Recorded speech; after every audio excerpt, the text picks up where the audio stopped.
చెప్పవలసిందిగా కోరుతున్నాం. యెషయా గ్రంథము 44వ అధ్యాయం మొదటి 10 వచనాలు మార్చి వచ్చిన మనము చదువుతాము.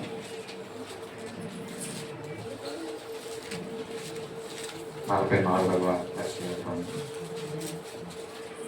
మొదటి నుంచి 10 వచనాలు మొత్తం రీతిగా చదువుతాం.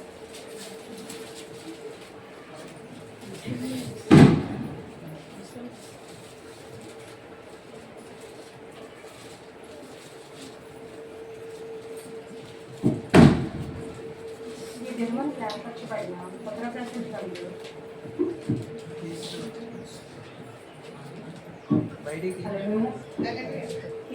ఏర్పరచబడిన ఉత్తరప్రదేశ్ 44వ అధ్యాయం 1 నుంచి 10 వరకు చదువుతుంది.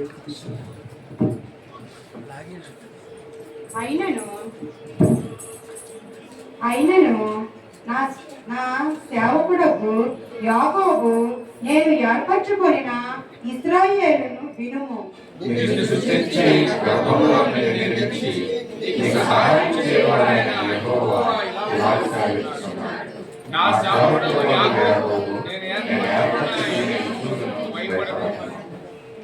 నేను తప్పిగల వాని మీద నీళ్లను, ఎండిన భూమి మీద ప్రవాహ జలములను కుమ్మరించెదను.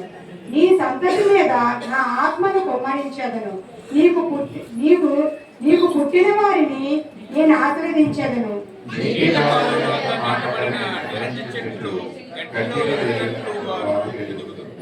ఒకడు నేను యెహోవా వాడనను, మరి ఒకడు యాకోబు పేరు చెప్పుకొనును, మరి ఒకడు యెహోవా వాడనని తన చేతితో వ్రాసి ఇశ్రాయేలును మారు పేరు పెట్టుకొనును.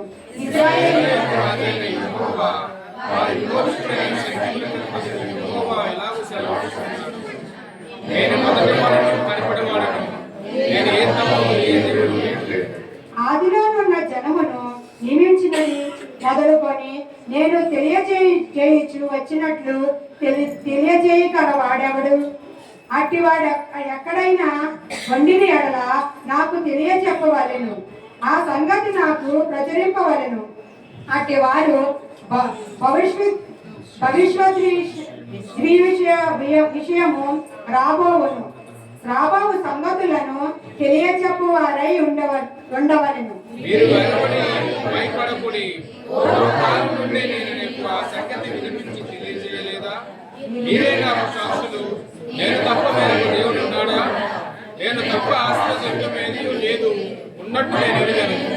విగ్రహము నిర్మించిన వారందరూ మాయ వంటి వారు.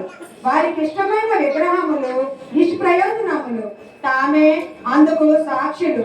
వారు గ్రహించువారు కారు, ఎరుగువారు కారు కనుక వారు సిగ్గుపడరు.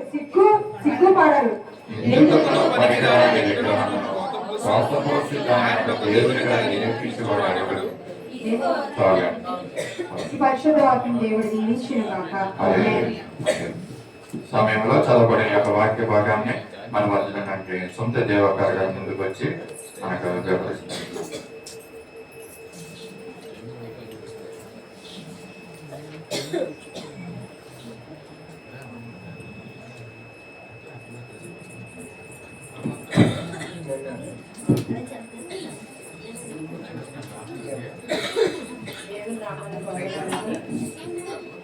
దేవుడు మన యొక్క పునరుద్ధాన దినాన్ని మనకు అనుగ్రహించినందుకు ఆయనకి ఘనత మహిమ కలుగుతుందాక. ఎందుకంటే రాత్రంతా మనల్ని కాచి కాపాడారు, వారమంతా మనల్ని కాపాడారు, మనల్ని మంచి నిద్రించి ఉదయకాలు మనం సృష్టించుకోవడానికి ఆయన మనకి ఇచ్చినటువంటి యొక్క మహాభాగ్యం బట్టి ఆయనకి ఘనత మహిమ కలుగుతుందాక.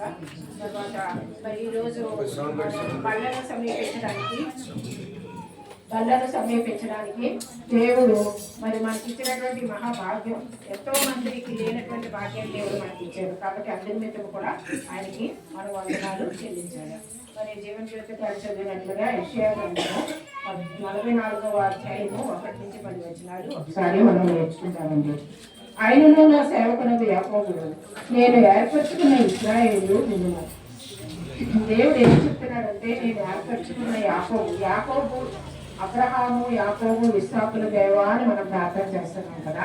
ఆ యాకోబు యొక్క సంతానమే మనం అందరం ఉన్నాం. కాబట్టి ఆ యాకోబుని నేను ఏర్పరచుకున్నాను అంటున్నారు.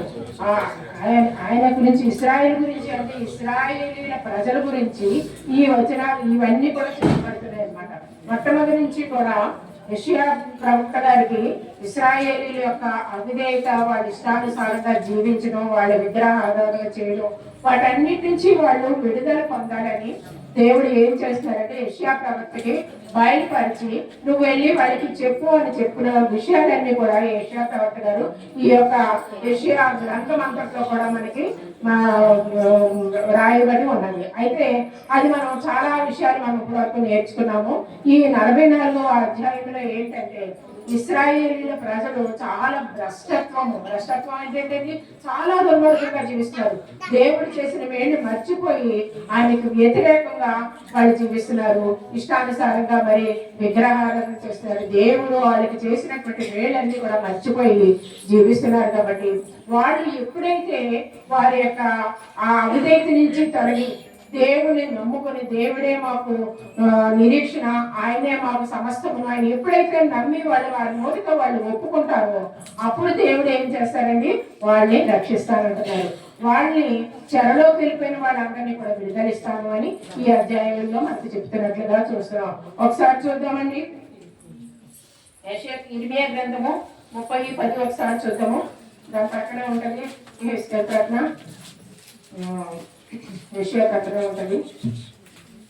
నా సేవకుడైన యాకోబు భయపడకము, ఇశ్రాయేలులారా విస్మయం పొందకము. నేను దూరం నుండి నిన్ను చెరలోనికి పోయిన దేశమందు నీ సంతపు వారిని రక్షించుచున్నాను. బెదిరించి వాడును లేకుండా యాకోబు సంతతి తిరిగి వచ్చి నెమ్మదించి నెమ్మది పొందును. దేవుడు ఏం చెప్తున్నాడు అనమాట, మీరు మీ యొక్క అవిధేయతను విడిచిపెట్టండి. విడిచిపెడితే మీ జన్మలో కొంతమంది బబులోనికి చెరగా వెళ్ళిపోయారు. వాళ్ళందరినీ కూడా విడిపిస్తారు. విడిపించినప్పుడు మీరు అందరూ కలిసి ఒక దగ్గర సంతోషంగా జీవిస్తారు అని చెప్తున్నట్లుగా మనం ఇప్పుడు చూస్తున్నాం. నిన్ను సృజించి గర్భములో నిన్ను నిర్మించి నీకు సహాయం చేయవాడైన యెహోవా ఇలాగూ సెలవిచ్చుచున్నాడు. నా సేవకులైన యాకోబు, నేను ఏర్పరచుకున్న యెషూరాము, భయపడకుము. నేను దప్పిగల వారి మీద నీళ్లను, ఎండిన భూమి మీద ప్రవాహ జలములను కుమ్మరించెదను. దేవుడు ఏం చేస్తున్నారండి, ఇజ్రాయేల్ ప్రజల్ని ఆ యొక్క అరణ్యంలో తీసుకొచ్చినప్పుడు దేవుడు ఎన్నో మేలు చేశాడు. వాళ్ళకి దాహం అంటున్నప్పుడు దేవుడు ఏం చేశాడంటే బండ నుంచి వాళ్ళకి నీళ్ళు ఇచ్చాడు. ఇచ్చినప్పుడు మొత్తం అందరూ కూడా దాహాన్ని తీర్చుకున్నట్లుగా మనం చూస్తున్నాం. అటువంటి మహోపకార్యాలు దేవుడు ఇజ్రాయేల్ ప్రజల పట్ల చేశారు.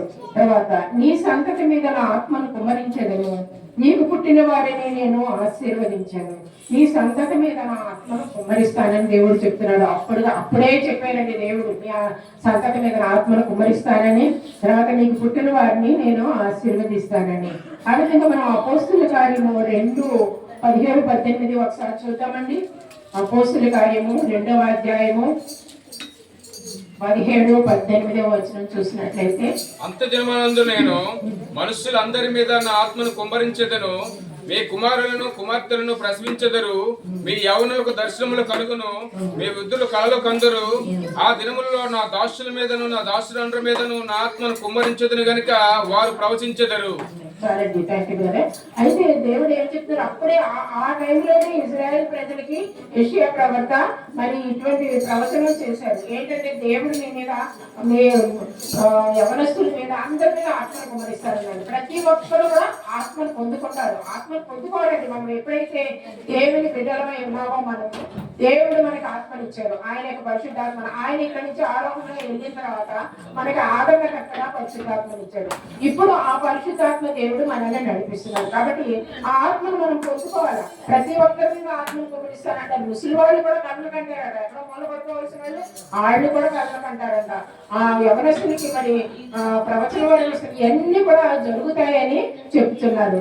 ఆ విధంగా మరి నెక్స్ట్ వచనం చూసినట్లయితే, నీటి కాలువల యుద్ధ నాటబడిన శివరంజి చెట్టు గడ్డిలో ఎదుగునట్లు వారే ఎదుగుతారు. శివరంజి చెట్లు ఎక్కువడంటే బబులోను రాజ్యంలో ఉంటాయంట. నిర్వంజి చెట్లు ఇవంటే చాలా ఎక్కువ గడ్డిలో మొలుస్తాయట. అటువంటి ఎవరు నీళ్లు పోయకుండా ఎవరు దాన్ని కాపలా కాయకుండా పెరిగే మొక్కలు అవి అటువంటి విధంగా ఉంటాయి నీ బిడ్డలు అనేసి ఇక్కడ చెప్పబడుతుంది అనమాట. ఒకడు నేను యెహోవా వాడనను, మరి ఒకడు యాకోబు పేరు పెట్టుకున్నాను. మరి ఒకడు యెహోవా వాడనని తన చేతితో వ్రాసి ఇశ్రాయేలు పేరు పెట్టుకుందంట. ఇశ్రాయేల్ అంటే దేవుడికి మనం ఎప్పుడైతే మారు మనసు రక్షణ పొందుకుంటామో అప్పుడు మనం ఏం చేస్తామంటే దేవుడిని ఒప్పుకుంటాం. ఆయన నాకు తండ్రి, ఆయన దేవుడు, ఆయన రక్షించాడు నన్ను, నేను ఆయన వల్ల బ్రతుకుతున్నాను, నాకు ఇచ్చిన సమస్తం కూడా ఆయన ఇచ్చినవే, ఇలాగ మనం నోటితో మనం ఒప్పుకుంటామండి. అది ఎప్పుడు ఒప్పుకుంటాం? రోమా 8:15 ఒకసారి చూద్దామండి. రోమా 8:10.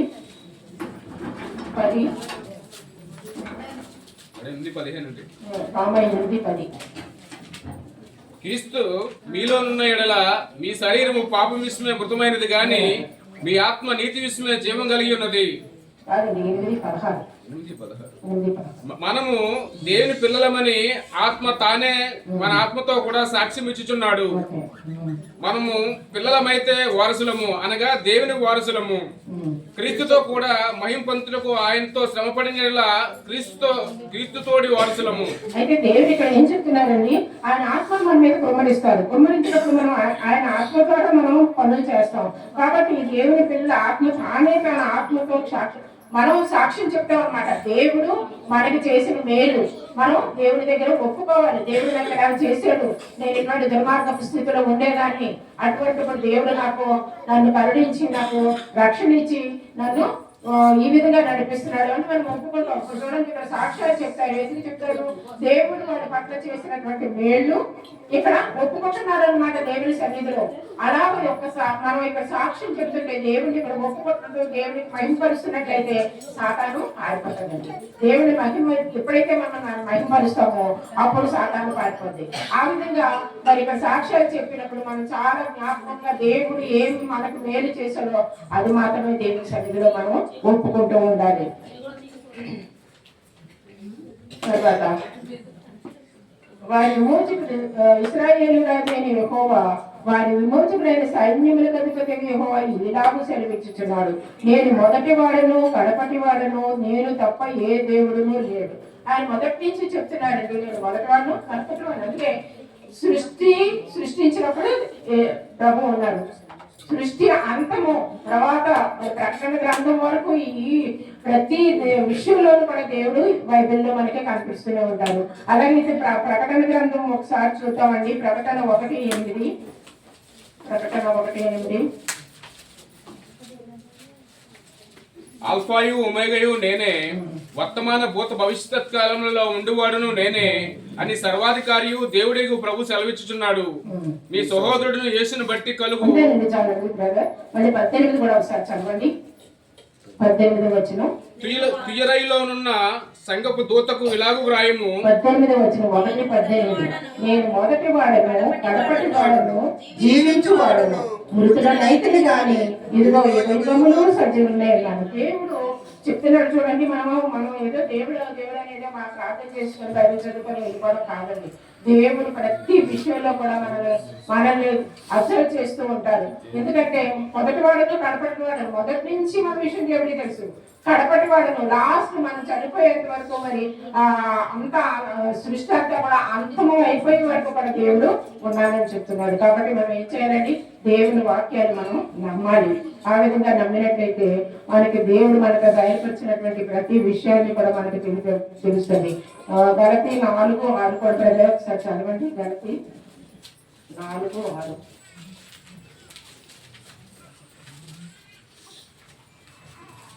మరియు మీరు కుమారులై ఉన్నందున నాయన తండ్రి అని మొర్రపెట్టు తన కుమారుని ఆత్మను దేవుడు మన హృదయంలోనికి పంపెను.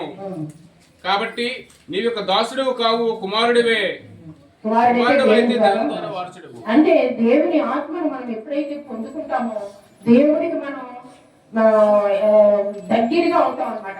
దగ్గరగా ఉండడం అంటే దేవుడిని మనం ఎక్కువగా స్తుతిస్తూ ఉంటాం, ఆయన గణపరుస్తూ ఉంటాం. ప్రభావ నన్ను విడిచిపెట్టట్లేదు, నువ్వు నాతో ఉన్నావు నన్ను నడిపిస్తున్నావు అని చెప్పి మనం ఏం చేస్తాం అంటే దేవుడిని ఎప్పుడు కూడా గణపరుస్తూ ఉంటాం. ఆయన ఆత్మ మనలో ఉన్నప్పుడైతే మనం నోటితో ఆయన్ని ఒప్పుకుంటాం. దేవుడు నాకు ఈ సహాయం చేశాడు, దేవుడు నన్ను రక్షించాడు అని. కాబట్టి ఆయన ఆత్మను మనం పొందుకునే విధంగా మనం జీవించాలని ఇక్కడ రాయబడి ఉన్నది. తర్వాత ఆదిలోనున్న జనమును నియమించిన మొదలుకొని నేను తెలియచేయచ్చు వచ్చినట్లు తెలియజేయగలవాడు ఎవడు అట్టి వాడు ఎవడైనా ఉండిన ఎడలా నాకు తెలియజెప్పవలను ఆ సంగతి నాకు ప్రకటింపవలను అట్టి వాడు భవిష్యత్తు విషయమును రాబో సంగతులను తెలియజెప్పవాడై ఉండవలను. దేవుడు వంటి వాడు ఎవరో ముందుగానే వెనకగానే ఎవరో లేరండి. అది నిజంగా తెలుసుకున్న వాళ్ళే ఆయన చేసిన మహోపకార్యాలు అన్ని కూడా వాళ్ళు బయలుపరుస్తూ ఉంటారు. ఎందుకంటే ఇక్కడ దేవుడు చెప్తాడు, నేను మొదటి వాడిని కర్తల వాడిని ఏ విధంగా చెప్పాడు, అట్టి వాడిని ఆ సంగతులన్నీ కూడా ఆ భవిష్యత్తు, మన భవిష్యత్తు ఆయన చేతిలో ఉంది. మనం రేపు ఏమవుతున్నామో, మన పరిస్థితి ఏంటో అన్ని కూడా, మన కుటుంబ పరిస్థితి ఏంటో అన్ని కూడా ఆయనకి తెలుసండి. మనం అనుకున్న ఏమీ తెలీదు, దేవుడికి ఏమీ తెలీదు, నేనేదో చేసేయచ్చులే, నేను అలా జీవించిన దేవుడు చూస్తున్నాడు ఏంటి అనుకొని మనం ఏమైనా తప్పుడు కార్యాలు చేసినా, దేవునికి వ్యతిరేకంగా జీవించిన దేవుడికి అన్ని తెలుసండి. కాబట్టి మనం ఏం చేయాలి, చాలా భయభక్తులు కలిగి దేవుడు చూస్తున్నాడు నన్ను, మనం చేసిన ప్రతి ఒక్క పని కూడా జాగ్రత్తగా చేయాలి, దేవునికి ఇష్టమైన విధంగా మనం జీవించాలి. పూర్వకాలం నుండి నేను నీకు సంగతిని గురించి తెలియజేయడం మీరే నాకు సాక్షులు, నేను తప్ప వెనుక దేవుడు ఉన్నాడా, నేను తప్ప ఆశ్చర్యకరం ఏదీ లేదు, ఉన్నట్టు నేను లేదు. దేవుడు ఏమంటాడు, ఉన్నట్టు నాకు తెలియదు, ఎందుకంటే ఆయనే ఆది అంతమనే ఉన్నాడు. కాబట్టి ఆ మధ్యలో జరిగిన విషయాలు ఏది కూడా మరి ఎవరికి తెలియపోయినా దేవుడికి తెలుసు. ఆయనే ఆశ్చర్యకరమంటున్నాడు, నేనే నీకు సమస్తముగా అయ్యి ఉన్నానని దేవుడు చెప్తున్నాడు. అటువంటిప్పుడు మనం దేవుడిని ఏం చేయాలండి, ఆయన్ని ఆరాధించాలి, ఆయన నమ్మాలి, ఆయన ఆజ్ఞలు మనం గైకొనాలి, ఆయనకు విధేయులుగా జీవించాలి. విగ్రహములు నిర్మించిన వారందరూ మాయ వంటి వారు, వారికి ఇష్టమైన విగ్రహములు నిష్ప్రయోజములు, తామే అందుకు సాక్షులు, వారు గ్రహించేవారు కారు, ఎరుగువారు కాదు, కనుక వారు సిగ్గుపడరు. ఎందుకు పనికిరాని విగ్రహమును పోసి దానిని ఒక దేవునిగా నిరూపించువాడెవడు? దేవుడు ఎంత ఖచ్చితంగా చెప్తున్నాడండి, దేవుడి విగ్రహాలు అంటే అస్సలు ఇష్టం లేదండి.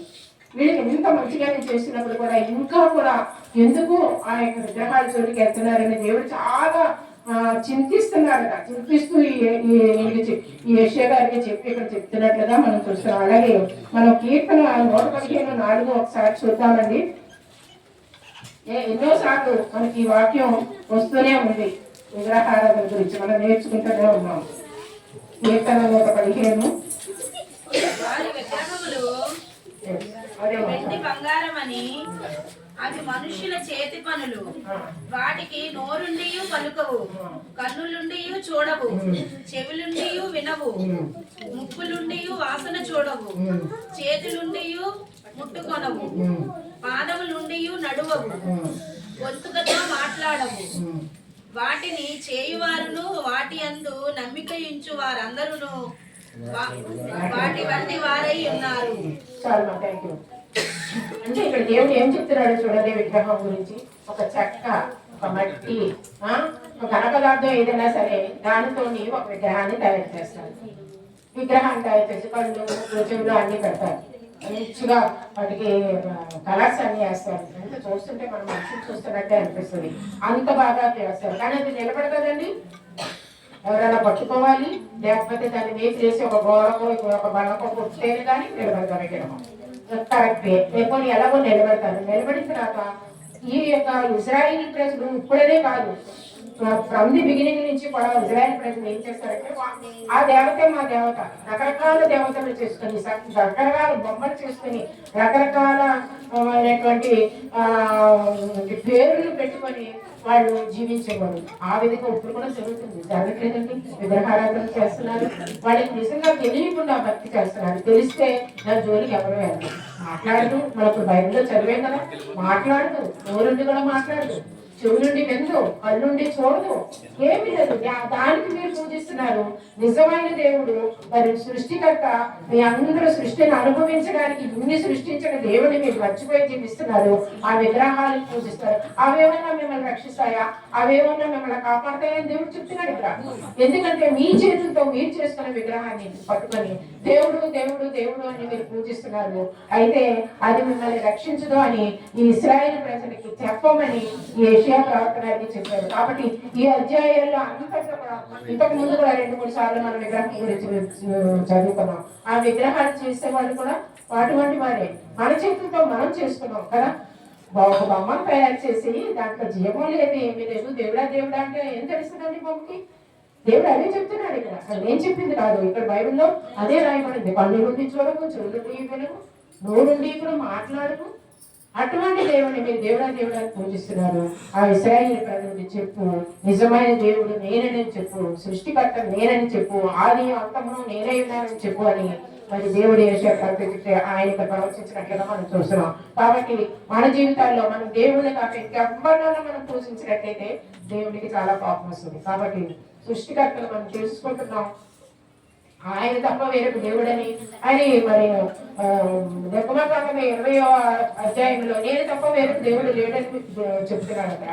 అంటే మొట్టమొదటి నుంచి ఆ మొదటి ఆజ్ఞ ప్రకారంగా మనం నడిచినట్లయితే దేవుడు ఆయనే, ఆయన జీవము గల దేవుడు ఆయనే, ఆయన మనకి అన్ని సమస్యలు చేయగల దేవుడు ఆయనే. ఇప్పటి వరకు చేశాడు, కాపాడాడు, నడిపిస్తున్నాడు. మనం వెళ్ళి మాట్లాడితే మాట్లాడతాడు, మనం పిలిస్తే పలుకుతాడు, మన మధ్య వెళ్తారు, మన మధ్యన ఉంటారు.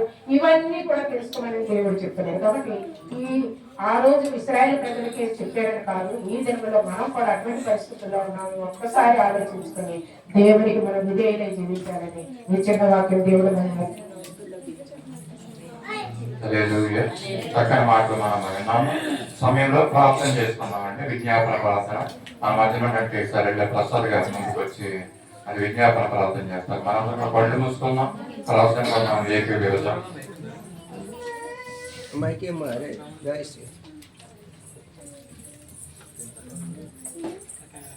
విజ్ఞాపన ప్రార్థన చేస్తున్నాం, పళ్ళు మూసుకుంది. అది తీసుకుంటాం.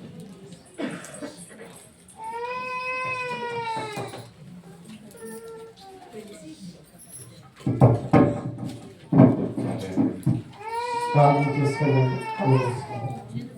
మహాపరిషుద్ధులు ప్రేమగలసియ మీ పరిశుద్ధమైన నామానికి వందనాలు, స్తుతులు, స్తోత్రాలు చెల్లించుకుంటున్నాం. గత కాలం అంతా మీ కృప చేత, మీ ప్రేమ చేత, అల్పులైన ఆరోగ్యము, మీ మంచి నేను మమ్మల్ని ఆయన కాచి కాపాడు. ఇక 11 నెలలు నీ కృప చేత మమ్మల్ని కాచి కాపాడారు ఆయన. ఇక 8 నెలల సంవత్సరం చివరి నెలలో మమ్మల్ని అన్ని ప్రవేశింపజేసిన స్తోత్రాలు. ఎన్ని గత కాలం అంతా ఎన్నో ఇరుకుల నుంచి, ఇబ్బందుల నుంచి, వ్యాధుల నుంచి, బాధల నుంచి మమ్మల్ని కాచి కాపాడు తల్లి, నీకు స్తోత్రాలు. నాయన చెల్లించుకుంటాం. ఈ దినాన్ని చూడలేక, ఈ సమయం లేక మాకంటే గొప్పవాడు జనులు మీ సన్నిధిలో నిర్దించుకునే తండ్రి మమ్మల్ని అయితే సజీవులుగా ఉంచావు తండ్రి. సజీవులుగా మేము నిన్ను స్థితించి నేను కనపరిచే జీవితం మా ప్రతి ఒక్కరికి దయచేయండి నాయన. ఏసయ్యాలు తండ్రి నాయన తండ్రి నాయన తండ్రి చివరి దినాల్లో మేము ఉన్నాం నాయన, సంవత్సరం ఆఖరి దినాల్లో మేము ఉన్నాం తండ్రి నాయన. ఇంకా ప్రభా నాయన మీ సన్నిధిలో నాయన నిన్ను అంత కట్టుబడి జీవితం మా ప్రతి ఒక్కరికి దయచే నాయనానికి స్తోత్రాలు. వందనాలు తండ్రి. లోకము బహు భయంకరంగా ఉంది నాయన, ఎక్కడ చూసిన శాంతి లేదు, సమాధానము లేదు తండ్రి. అన్యాయము, అక్రమము నాయనానికి స్తోత్రాలు తండ్రి. మీరు ఆఖరికి బహు సమీపంగా ఉన్నాము తండ్రి. మమ్మల్ని మేము సిద్ధపరచుకొని నాయన నాయన అతను సిద్ధపడగలిగిన జీవితాలు జీవించడానికి సంపాదించేది. బుద్ధిమంతులైతే ఆకాశ మండలంలోని జ్యోతులను పోలి ఉంటామని గమనించి మేము బుద్ధి కలిగి, జ్ఞానము కలిగి నాయన సన్నిధిలో సాగే జీవితాలు మా ప్రతి ఒక్కరికి దయచేయడానికి స్తోత్రాలు. ఇగో నాయన లోకమైన సముద్రంలో అలా చేత కొట్టబడుతున్న మేము నాయన మా నామకి నువ్వు చిక్కానిగా ఉంది నాయన, మమ్మల్ని అక్కడికి నడిపించిన ఆయన ఆయనానికి స్తోత్రాలు చెల్లించుకుంటాం తండ్రి. ఆయన మమ్మల్ని పరిశుద్ధిపరచుకొని పరిశుద్ధ ఆయన సహాయం చేత నీకు స్తోత్రాలు. నాయన అందరినీ క్షమించే మనసులో కూడా మాకు దయచేవావి అనుకుంటున్నాను తండ్రి. ఈ కాల సమయంలో నాయన నీ వాక్యానికి భయపడి, నీ మాటకి భయపడి ఎంతో మంది బిడ్డల సన్నిధికి వచ్చారు తండ్రి. బిడ్డలందరినీ కృప చేత జ్ఞాపకం చేసుకుని ఆయన పనులు అర్పించు కంటే నీ మాట వింటే శ్రేష్టం అంటున్నావు తండ్రి. నీకు స్తోత్రాలు. బిడ్డలు నీ మాట విని, నీ వాక్యానికి లోబడి, నీ మాటకి లోబడి నాయన ఎన్నో పనులు ఉన్నా సరే వాటన్నింటినీ విడిచిపెట్టి నాయన నిన్ను స్థితించాలని, నీ మందిరంలో గడపాలని, ఆయన నీతో ఆనందించాలని బిడ్డ ఎంతో ఆశతో వచ్చారు నాయన. ఆశలు తీర్చిన ఆయన వాళ్ళు కనికరించి నీ కృపతో చేయాలి కొందరు నాయన. యెహోవా దేవుడు కాక జనులు ధన్యులకు తండ్రి ఎంతో మందికి లేని నాయన జనులకు నాయన మాట కట్టి ధన్యత మాకు ఇచ్చావు తండ్రి నీకు వందనాలు యేసయ్యా. నాయన ఈ లోకంలో నాయన ప్రత్యేకమైన జీవితాలు నాయన తండ్రి నాయన ఏర్పరచుకున్న వాళ్ళని నాయన పిలువబడిన వారు అనేకులు ఏర్పరచుకున్న వారు కొద్ది మంది అంటున్నాం తండ్రి. ఆ కొద్ది మందిలో మేము కూడా ఉండడానికి నీ కృప తోడు చేసయ్యా. ఆచార్య భక్తి కాకుండా లోకంలో కలిసిపోయి వాళ్ళతో జీవించే వాళ్ళగా కాకుండా నాయన ప్రత్యేకమైన జీవితాలు మాకు దయచే నాయన. ఏదో ఆదివారం సంగతి ప్రార్థించే వాళ్ళగా కాకుండా నాయన ఏదో శ్రమ వచ్చినప్పుడు బాధ వచ్చినప్పుడు నిన్ను నాయన ప్రార్థించే వాళ్ళగా కాకుండా దానియేలు వలె దావీదు వలె నీ సన్నిధిలో గోసారి కనిపెట్టి ప్రార్థించే జీవితాలు నా ప్రతి ఒక్కరికి దయచే నాయన. ఎందుకంటే నువ్వు రహస్యాలు ఎరుగని దేవుడు తండ్రి. మనసు అయితే పై రూపాలు చూస్తాను, హృదయాన్ని అయితే నాయన హృదయాంతరాంగాలు ఎరిగే దేవుడు తండ్రి. ఏ మనసులో నాయన ఏ హృదయాల్లో ఏముందో నీకు తెలుసు తండ్రి నాయన. వాళ్ళన్నింటినీ కనుక్కొని నాయన పరిశుద్ధంగా జీవించడానికి నీ కృప తోడుకుంచిన ఆయన సున్నము కొట్టే సమాధానాలే కాకుండా నాయన మా హృదయాలను నాయన కనుక్కొని నీ కొరకు సిద్ధపడే జీవితాలు మాకు దయచే తండ్రి నీ కొందనాలు చెల్లించుకుంటున్నాం. సంఘాన్ని దీవించి ఆశీర్వదించిన ఆయన ఎంతో మంది బిడ్డలకు నాయన నీ సన్నిధి రాకుండా నిర్లక్ష్యంగా ఉంటున్నారు తండ్రి. వారితో మాట్లాడేసియా నాయన వారి బాధ నుంచి విడిపించండి. వారి జీవితంలో నాయన ఎన్నో మేలు చేస్తావు తండ్రి నాయన. ఇప్పుడు నాయన వచ్చిన బాధలు వాళ్ళు గుర్తు చేసుకోకుండా నాయన వాళ్ళ పట్ల చేసిన మేలు వాళ్ళు జ్ఞాపకం చేసుకొని నీ సన్నిధిలో కృతజ్ఞతలు కలిగి నీ మందిరాలు రావడానికి నీ కృప తోడుకుని చెయ్యాలి. వందనాలు నాయన. నీకు స్తోత్రాలు తండ్రి నాయన. వృద్ధాప్యులు బిడ్డలు జ్ఞాపకం చేసుకొని ఆయన ప్రత్యేకించి మైకులు కానీ నీటివర్గం కానీ వరప్రసాద్ కానీ నాయన ఇంద్రమ్మ కానీ అనేక మంది బిడ్డలు వృద్ధాప్యంలో ఉంటున్నారు నాయన. వృద్ధాప్యులను విడవలు ఎడబాయినట్టు తండ్రి నాయన. బిడ్డని శక్తిని బలము దయచే నాయన. బాబుయ్య నాయన నీ రాత్రి కొరకు సిద్ధపడే జీవితాలు నాయన బిడ్డకి తోడుగా ఉంచమని అడుగుతున్నాం తండ్రి. వందనాలు. నాయన తన సంఘంలో నాయన చంటి బిడ్డలు జ్ఞాపకం చేసుకో, సండే స్కూల్ బిడ్డలు జ్ఞాపకం చేసుకోవాలయన. చిన్న బైబిల్ వెళ్ళడానికి బిడ్డకి నీ కృప తోడుగుంచుతాను నీ వందనాలు నాయన. వాళ్ళ చదువులో నీ కృప తోడుగుంచు నాయన. బాలుకు నడవలసిన మార్గం వాళ్ళకు తెలియచేము. పెద్దవాడే దాన్ని తొలగిపోయాడుతావు నాయన. బిడ్డ చిన్న నీ వాక్యంలో నాయన నీ పాటల్లో నిన్ను స్థితించే వారుగా బిడ్డలు వాడుకోమని అడుగుతున్నాం తండ్రి. స్తోత్రాలు. ప్రత్యేకించి ఎవరి బిడ్డలు జ్ఞాపకం చేసుకోవాలి ఆయన. ఎంతో మంది బిడ్డలు తండ్రి ఈ లోకంలో నాయన పడిపోయి నాయన దుర్బలమైన జీవితాలు జీవిస్తున్నారు తండ్రి నాయన. త్రాగుబోతులుగా తిరిగిబోతులుగా ఆ డ్రగ్స్ కు బానిస ఎంతో మంది బిడ్డలు నాయన ఉంటున్నారు. మా సంఘంలో బిడ్డలకైతే ఇచ్చిన కృపను బట్టి నీకు స్తోత్రాలు యేసయ్యా. యవ్వన కాలంలో నాయన నీ కాకి మోయిట గన్నుకి మేలవుతుంది నాయన. బిడ్డలు ఒక్కొక్కరు ప్రభు నాయన నీ నక్షత్రాలు వలె తండ్రి నీతి మార్గం అనుసరించి ఎందరైతే నీ వైపు తిప్పుతారో వారి ఆకాశంలో నక్షత్రం వలె ఉంటారని ప్రవక్తండి. బిడ్డ అనేకులు నాయన వారి ప్రవక్తల ద్వారా వారి కీళ్ళ ద్వారా అనేకులను ప్రభావ నీ వైపు తిప్పడానికి ఎవరి బిడ్డని శక్తిని బలము దయచే నాయన. బిడ్డల్ని బహుబలంగా చంద్ర వాడిపోతాను స్తోత్రాలు. బిడ్డల ప్రయోజకులకు వచ్చేయి నాయన కొందనాలేసయ్యా. నాయన సంఘాన్ని దీవించి ఆశీర్వదించు నాయన. సంఘంలో ప్రతి ఒక్క కుటుంబాన్ని పేరు దీవించు. ఏ కుటుంబానికి అవసరం ఉన్నాయో ప్రతి అవసరాన్ని మహిమలో తీర్చుతాను స్తోత్రాలు. ఎందుకంటే నాయన నువ్వు తగిన కాలం మధ్య ఫలం ఇచ్చే దేవుడు తండ్రి. నువ్వు ఆలస్యమైన అద్భుతాలు చేయవాడు నాయన. నాయన నీకు స్తోత్రాన్ని సాధ్యమైన కార్యాలు లేవు, నీకు తీర్చైన కార్యాలు లేవు తండ్రి. ప్రతి కుటుంబాన్ని ప్రభావ నాయన తండ్రి నాయన దీవించి ఆశీర్వదించినాను. ఎందుకంటే నాయన నిన్న మీరు బిడ్డలు విడిచిపెట్టినట్లు ఆస్తికర్తలుగా చేస్తాను. వారి నిధులను నింపుతానంటున్నావు నాయన. నీకు అందరూ చెల్లించుకుంటాం తండ్రి నాయన. సంఘంలో రోగస్తులుగా ఉంటే నువ్వు ముట్టి స్వస్థపరచు నాయన. నీ బిడ్డ తండ్రి కుమారుడు ముట్టి నాయన. ముట్టి తండ్రి నాయన బిడ్డ మన రేపు నాయన టెస్టులకు వెళ్తుంది కదా నాయన. మంచి రిజల్ట్స్ రావడానికి నువ్వు చెయ్యాలి. ఎందుకంటే డాక్టర్లకు మించిన డాక్టర్ పరమ వైద్యులు ఆయన స్తోత్రాలు. నీ గాయపడిన హస్తంతో బిడ్డను ఇప్పుడే ముట్టి నాయన స్వస్థపరిచి బిడ్డని సాక్షిగా వాడుకోవద్దని వందనాలు స్తోత్రాలు చెల్లించి. ఇంకా ఏ బిడ్డలైతే అనారోగ్యంగా ఉన్నారో బిడ్డల ముట్టయ్యా స్వస్థపరిచి మనం స్తోత్రాలు.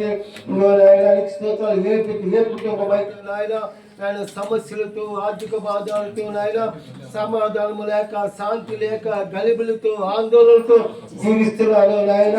వారి ప్రార్థనలు ఆలకించి, వారి విజ్ఞాపనలు ఆలకించి నాయన వారికి సహాయం తండ్రి. నీకు స్తోత్రాలు. ఎంతో మంది బిడ్డల నిరాశ నిస్పృహలతో నాయన నీ సన్నిధిలో గోజాడుతున్నారు తండ్రి. బిడ్డల ప్రార్థన ఆలకించయ్యా. నాకు మొదలుపెట్టి నేను విడిపిస్తాను, నువ్వు నన్ను మహింపచ్చేదని వాగ్దానం చేసిన దేవుడు తండ్రి. బిడ్డ యొక్క ప్రార్థన ఆలకించి, వారి విజ్ఞాపనలు ఆలకించి నాయన వారి శ్రమల నుంచి, వారి బాధల నుంచి విడిపించి నాయన మా బిడ్డని సాక్షిగా వాడుకోమని అడుగుతున్నాం తండ్రి. నీకు స్తోత్రాలు వందనాలు చెల్లించుకుంటారు బావయ్య.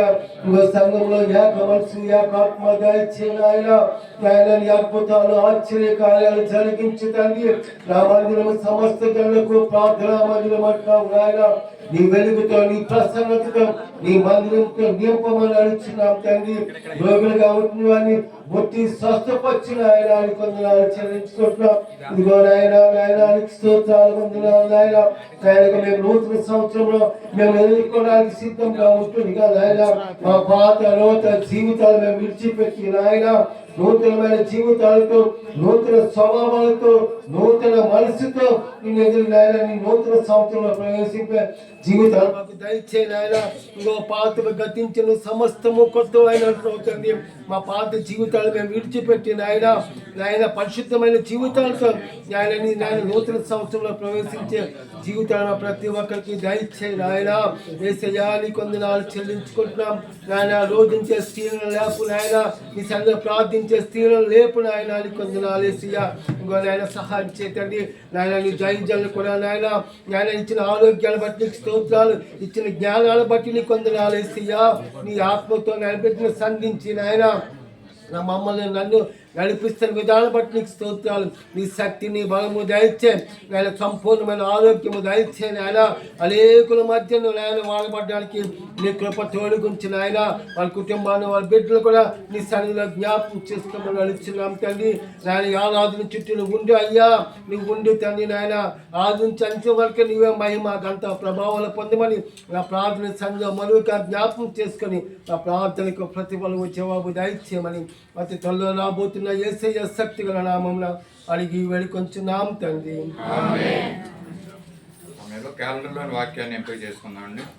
ఆ మధ్యన వరాలమ్మ గారు ముందుకు రావాల్సిందిగా కోరుతున్నాం. క్యాలెండర్ వాక్యాన్ని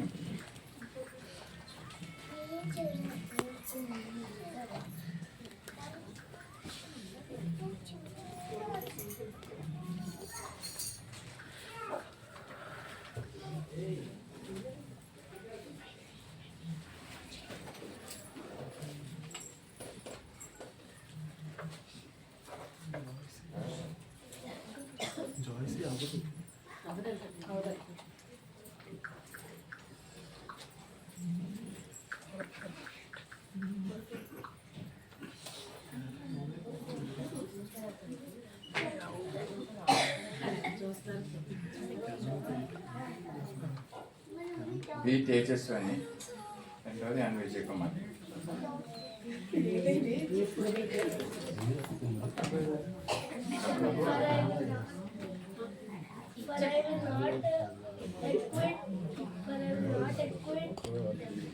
నాట్లేదు I will acquit. For I will acquit them of blood whom I had not acquitted, for the Lord dwells in Zion.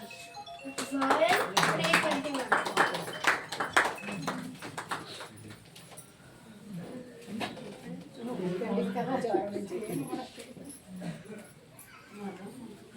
యోవేలు 3:21.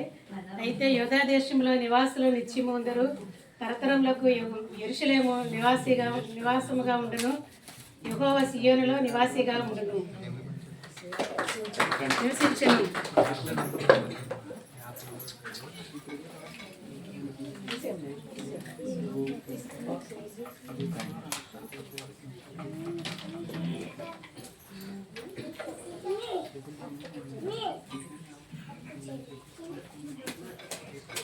సమయంలో విశ్వాస ప్రమాణాన్ని చెప్పుకుందండి. మన మధ్య నుండి డేవిడ్ గారి ముందుకు వచ్చి విశ్వాస ప్రమాణాన్ని తెలియదు.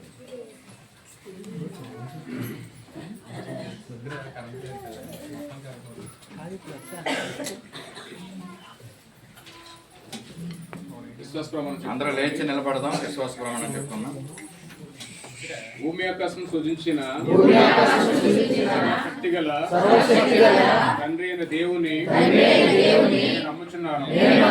ఆయన ఏకకుమారుడును మన ప్రభువు అయిన యేసుక్రీస్తును నమ్ముచున్నాను.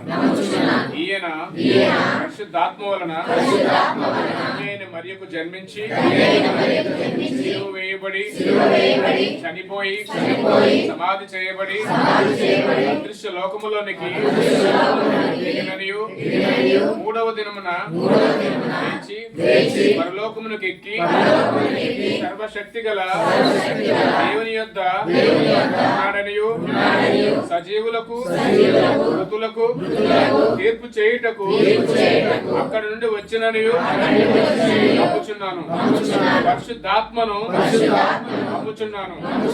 పరిశుద్ధుల సహవాసము అవసరమని నమ్ముచున్నాను.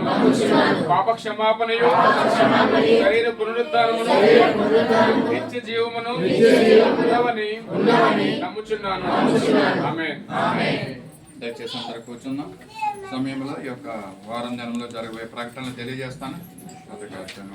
యథావిధిగా సండే స్కూల్ మధ్యాహ్నం 2 గంటల నుంచి 3 గంటల వరకు సండే స్కూల్ ఉంటుందండి. అలాగే శుక్రవారం దినమున స్త్రీల కూడిక ఉదయం 10 గంటల నుంచి ఉంటుంది కనుక దయచేసి జ్ఞాపకం ఉంచుకొని ఆ యొక్క కూడికలు రావాల్సిందిగా తెలియజేస్తున్నాను. అలాగే ఈరోజు ఆరాధన అనంతరము మరి ఆటల పోటీలు ఉంటాయని తెలియజేసిన విధంగా మరి భోజనాలు అయిన తర్వాత ఆటల పోటీలు ఉంటాయి. అలాగే వచ్చే ఆదివారం ఆరాధన తర్వాత బైబిల్ క్విజ్ ఉంటుంది, పాటల పోటీలు ఉంటాయి కనుక సిద్ధపడి రావాల్సిందిగా కోరుచున్నాం. కానుకల కవర్లో మీకు వెనకాల పక్కన పెట్టేవంటి కిటికీ దగ్గర కావలసిన వారు ఆ కిటికీ దగ్గర నుంచి ఉన్నటువంటి బాక్స్లో మీ యొక్క కానుకల కవర్ని తీసుకోవాల్సిందిగా తెలియజేస్తున్నాను. అలాగే చర్చ్ మరి క్రిస్మస్ సందర్భంగా చర్చ్ క్లీనింగ్ ఉంటుంది కనుక ఇది 9వ తారీఖున చర్చ్ క్లీనింగ్ కనుక మరి పెద్దవారైన వారు ఆసక్తి కలిగిన వారందరూ కూడా ఆ దినాన్ని రావాల్సిందిగా తెలియజేస్తున్నాను. బంగారు శెట్టి గారు, శామీర్ గారు, మెద్దవారికి పేర్లు చెప్పక్కర్లేదు. మరి మీరు వాలంటీర్గా వచ్చి ఒక చర్చ్ క్లీనింగ్ విషయంలో సహాయపడవలసిందిగా కోరుచున్నాను. అది 9వ తారీఖు అండి, జ్ఞాపకం ఉంచుకోండి.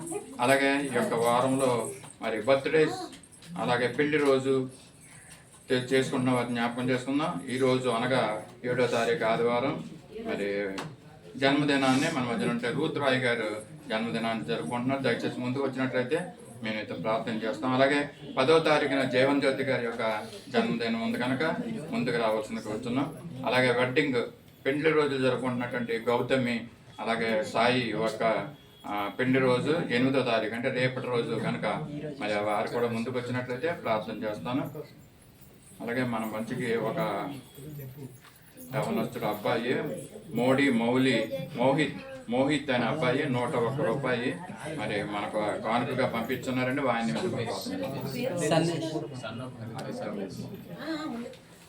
ఏం పేరు? సాత్విక సందేశ్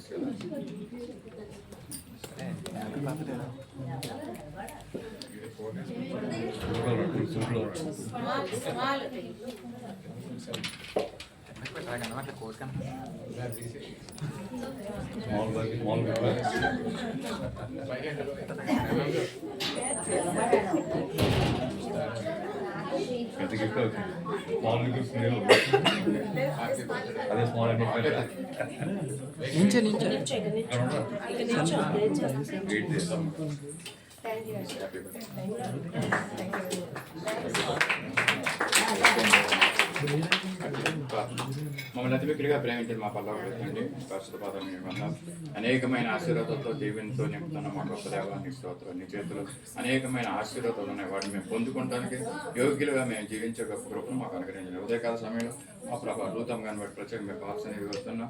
జీవితం ఇంతవరకు చేసిన మేలుని బట్టి మీకు వందాలు. ఇక ప్రభావ నూతనమైనటువంటి దయాకిరీటాన్ని ఆ జీవితం మీరు అనుగ్రహించినందుకు మీ స్తోత్రాలు చెల్లించుకుంటున్నాం. రానున్న దినాలన్నింటిలో కూడా స్థిరమైన మనసుతో ప్రభావ ముందుకు సాగుట్లో విశ్వాసంలో ముందుకు సాగులో పెట్టి నీ కృపను అనుగ్రహించమని కూడా అడుగుతున్నాను. జీవన జ్యోతి గారు ఇవ్వబోతున్నటువంటి ఆ యొక్క దయాకిరీటంతో నీకు స్తోత్రాలు చెల్లించుకుంటున్నాను. ఇంతవరకు బిడ్డను మీరు కాపాడారు. అనేకమైన పరిస్థితులు గుండా మీరు నడిపిస్తూ మా తండ్రి మీరే చాలిన దేవుడుగా ఉంటున్న దేవా నీకు స్తోత్రాలు అన్న చెల్లించుకుంటున్నాం. అలాగే పెళ్లి రోజు జరుపుకుంటున్న సాగి గౌతమి గురించి కూడా నీ పాత సన్నిధి వస్తున్న పెళ్లి ఎదుగురికి ఇచ్చినటువంటి అన్యోన్యమైనటువంటి జీవితాన్ని బట్టి నీకు స్తోత్రాలు చెల్లించుకుంటున్నాం. మా ప్రభావ రానున్న దినాలన్నింటిలో కూడా పరిస్థితులు ఏమైనప్పటికీ కూడా మా ప్రభావ వారిద్దరు కలిసి నిన్ను స్తుతించి నేను ప్రార్థించే గొప్ప కృపను అనుగ్రహించండి. సాయిగిరిగా ప్రభావ మందిరానికి ప్రతి ఆదివారం రావడానికి నీ యొక్క మార్గాలు తెలియజేయండి. పరిస్థితులు అనుకూలపరచమని కూడా అడుగుతున్నాం. ప్రార్థించిన ప్రార్థనలన్నీ కూడా మీరు విని మా ప్రార్థనకు సమాధానం అనుగ్రహించమని యేసయ్య పరిశుద్ధ నామంలో అడిగి వేడుకొంచున్నాం తండ్రి.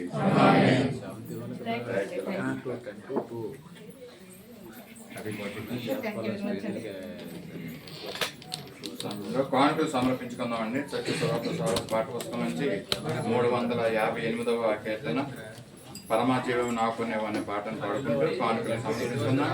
దయచేసి అందరూ కూడా లేచి నిలబడతాం. కానుకలు సమర్పిస్తున్నాం. 358వ పాట సత్య సువార్త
సమర్పించబడిన కానుక నిమిత్తమా మనం ప్రార్థన చేసుకున్నామండి. మన మధ్యలో బంగా చెట్టు గారి ముందుకు వచ్చి సమర్పించబడిన కానుక నిమిత్తమా ప్రార్థన చేస్తారు. కళ్ళు మూసుకుంటాం.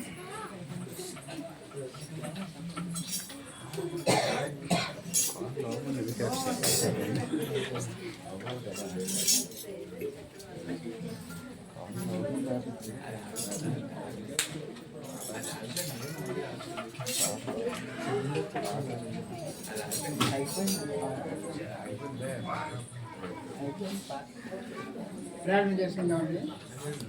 ప్రేమ గల తండ్రి, మీ వందనాలు శాస్త్రాలు చెల్లిస్తున్నాను. మీరందరూ తండ్రి తండ్రి మీకు అనుభవించినారు. కలిసి ప్రభావ తండ్రి మమ్మల్ని సృష్టించి కనపరుస్తుంటారు తండ్రి. మీరు మధ్యలో చూపిస్తున్నాము. మీ బంగారు పాటలకు వందనాలు శాస్త్రాలు చెల్లిస్తున్నాను తండ్రి. ఇచ్చిన కాలంలో తండ్రి ఇచ్చిన శక్తితో తండ్రి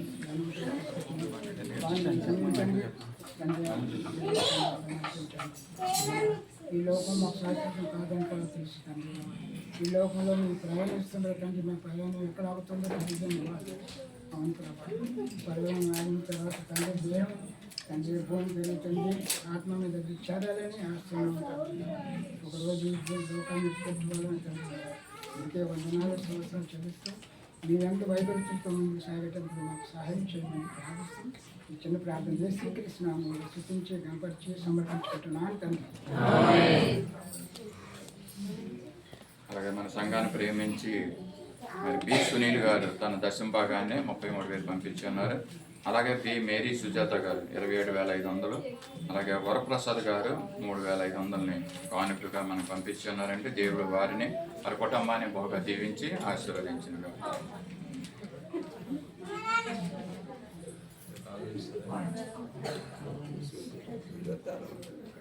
సమయంలో స్తుతి ఆరాధన చేసుకుందామండి. యవనస్తులు అంటే ముందుకు రావాల్సిందిగా కూర్చున్నాం.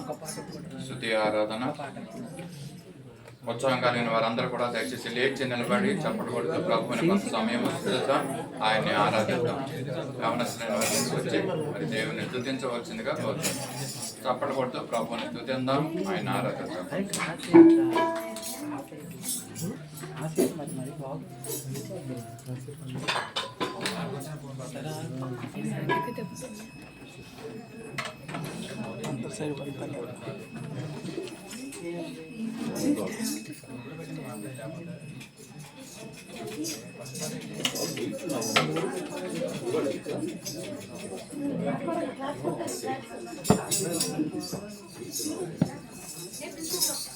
హల్లెలూయా.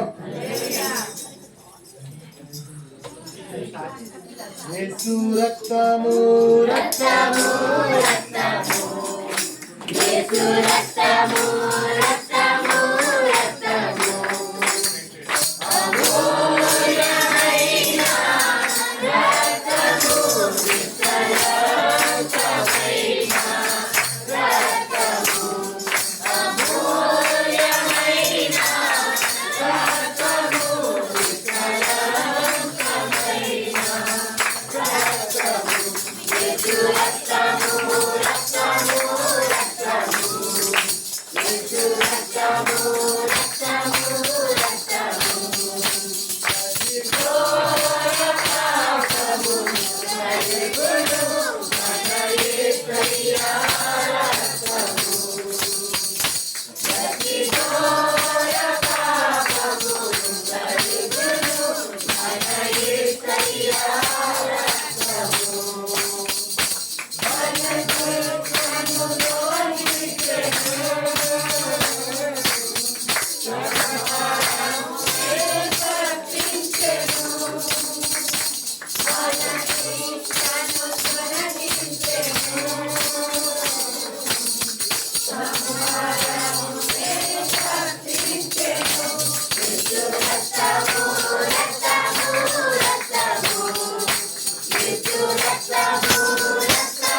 ఆరాధన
ఘనతకు అర్హుడా, మా చేతులెత్తి మేము నిన్నారాధింతుము. మహిమకు పాత్రుడా, ఘనతకు అర్హుడా, మా చేతులెత్తి మేము నిన్నారాధింతుము. మహోన్నతుడా, అద్భుతాలు చేయువాడా, నీ వంటి వారు ఎవరు? నీ వంటి వారు లేరు. మహోన్నతుడా, అద్భుతాలు చేయువాడా, నీ వంటి వారు ఎవరు? నీ వంటి వారు లేరు. స్తుతులకు పాత్రుడా, స్తుతి చెల్లించెదం. నీ నామమెంతో గొప్పది, మేమారాధింతుము. స్తుతులకు పాత్రుడా, స్తుతి చెల్లించెదం. నీ నామమెంతో గొప్పది, మేమారాధింతుము. మహోన్నతుడా, అద్భుతాలు చేయువాడా, నీ వంటి వారు ఎవరు? నీ వంటి వారు లేరు. మహోన్నతుడా, అద్భుతాలు చేయువాడా, నీ వంటి వారు ఎవరు? నీ వంటి వారు లేరు. అద్వితీయ దేవుడా, ఆది సంభూతుడా, మా కరములను జోడించి ప్రేమానమరచేదం. అద్వితీయ దేవుడా, ఆది సంభూతుడా, మా కరములను జోడించి మేము మహిమపరచేదం. మహోన్నతుడా, అద్భుతాలు చేయువాడా, నీ వంటి వారు ఎవరు? నీ వంటి వారు లేరు.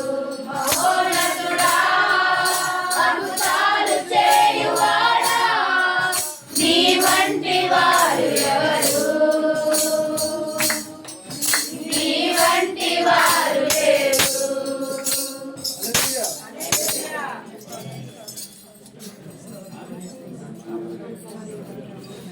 యుద్ధము యెహోవాదే, యుద్ధము యెహోవాదే, యుద్ధము యెహోవాదే, యుద్ధము యెహోవాదే. రాజులు మనకెవ్వరు లేరు, శూరులు మనకెవ్వరు లేరు. రాజులు మనకెవ్వరు లేరు, శూరులు మనకెవ్వరు లేరు. సైన్యములకు అధిపతి అయిన యెహోవా మన అండ. సైన్యములకు అధిపతి అయిన యెహోవా మన అండ. యుద్ధము యెహోవాదే, యుద్ధము యెహోవాదే, యుద్ధము యెహోవాదే, యుద్ధము యెహోవాదే.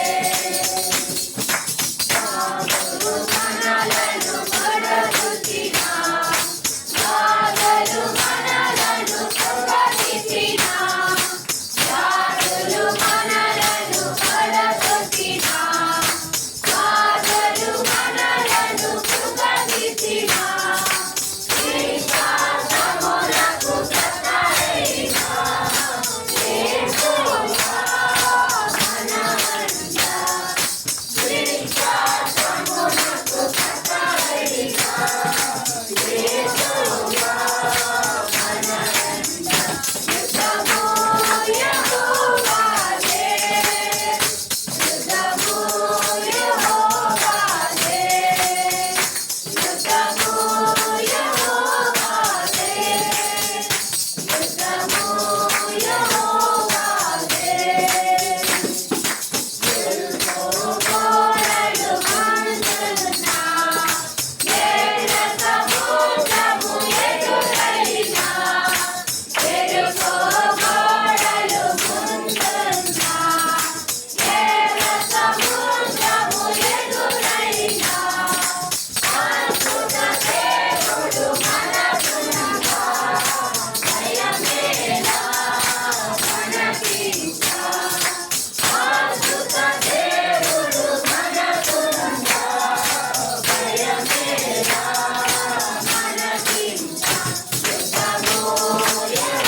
లెక్కలేని ఘనమైన నామానికి స్తోత్రాలు చెల్లిస్తున్నాం. ఈ దినం తండ్రి ఇలా తండ్రి స్తుతి ఆరాధన చేసుకోవడానికి ఇచ్చిన మహాధన్యతను బట్టి నీకే లెక్కలేని వందనాలు స్తుతులు స్తోత్రాలు చెల్లిస్తున్నాం తండ్రి. తండ్రి వాయిద్యాలు లేకపోయినా తండ్రి మా స్వరాలతో తండ్రి మంచి స్తుతి ఆరాధన పొందాం తండ్రి. అందుకే నీకు లెక్కలేని వందనాలు స్తుతులు స్తోత్రాలు చెల్లిస్తున్నాం తండ్రి. అలాగే తండ్రి ఇంకా మంచిగా తండ్రి వాయిద్యాలతో తండ్రి మాకు వాయించి మంచి అవకాశాన్ని దయచేయండి తండ్రి. తండ్రి మీకే వందనాలు స్తుతులు స్తోత్రాలు చెల్లిస్తున్నాం తండ్రి. మీ పరిశుద్ధాత్మను మాపై నింపండి తండ్రి. తండ్రి మీకే వందనాలు స్తోత్రాలు చెల్లిస్తున్నాం తండ్రి. అలాగే తండ్రి నెక్స్ట్ తండ్రి వాక్యం చెప్పినప్పుడు తండ్రి ప్రతి ఒక్కటి తండ్రి మా బుర్రలో తండ్రి మాకు విత్తుకుంటానికి సహాయం చేయండి తండ్రి. అది విత్తి తండ్రి మా తండ్రి ఫలించడానికి సహాయం చేయండి తండ్రి. తండ్రి మీకే వందనాలు స్తుతులు స్తోత్రాలు చెల్లిస్తే నా చిన్న ప్రార్థన నజరేయుడైన శక్తి గల నామములో అడుగుచున్నాను తండ్రి. దయచేసి అందరూ కూర్చొని సమయంలో వాక్య ధ్యానం నిమిత్తమే ప్రార్థన చేసుకున్నాం. మన మధ్యలో